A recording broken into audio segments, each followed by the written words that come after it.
Miss হবে না আপনার পছন্দের টিভি শো। দেখুন জি5 অ্যাপে একদম ফ্রি।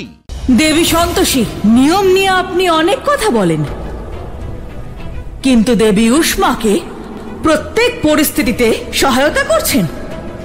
উনি কাউকে বধ করতে চাইলেও আসরিক শক্তির বিনাশ করা প্রত্যেক দেবদেবীর কর্তব্য দেবী পৌলমী। আর আপনি নিশ্চয়ই জানেন যে দেবতারা যদি অসুরদের বিনাশ করেন তবে অসুরেরা স্বর্গলাভ করতে পারে। আপনার কর্তব্য হলো সুখ, শান্তি আর সন্তোষ স্থাপন করা, কিন্তু আপনার অংশ দেবী উষ্মা এত অনৈতিক কাজ কি করে করতে পারেন? কারণ ক্রোধই তার প্রধান স্বভাব। আর সাতির সঙ্গে ন্যায় বিচার করতে সত্য তো জানতেই হবে। দেবী পৌলমী, এখনো সময় আছে। যদি সাতির হত্যায় আপনার কোনো প্রকার ভূমিকা থেকে থাকে তাহলে স্বীকার করুন।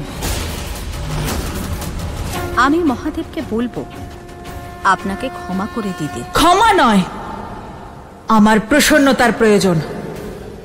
তাহলে দেবী উষ্মাও তো কেবল সাতির প্রসন্নতাই চাইছেন। উচিত হবে যদি আপনি সাতির জীবনে বিঘ্ন উৎপন্ন করা বন্ধ করে দেন।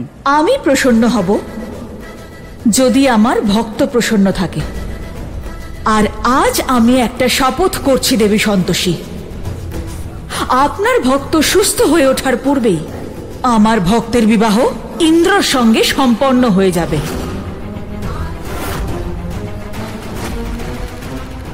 দেবী উষ্মা শুম্ভাসুরকে বধ করেছেন, এরপরে উনি যা ইচ্ছে করতে পারেন, কিন্তু প্রসন্ন কেবলমাত্র আমিই হব।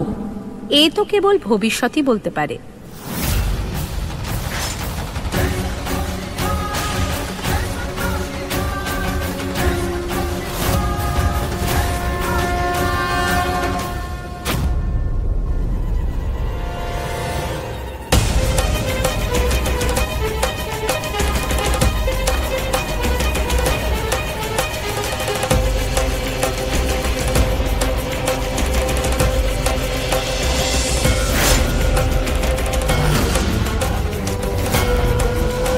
তুমি আমার মিত্র সম্ভাসুরকে বধ করেছ। তোমার জন্য আমাদের এখান থেকে ওখানে পালিয়ে বেড়াতে হচ্ছে।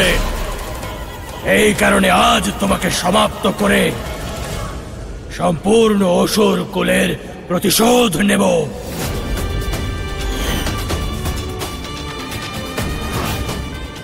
তোমার কি মনে হয় তুমি আমাকে সমাপ্ত করে দেবে? নিজের আকার দেখো একবার। আমার সম্মুখে একেবারে ক্ষুদ্র, তুমি অত্যাধিক ক্ষুদ্র। আমি ওকে শক্তিশালী হওয়ার বর দিয়েছিলাম, কিন্তু ও নিজের শক্তির অপব্যবহার করছে।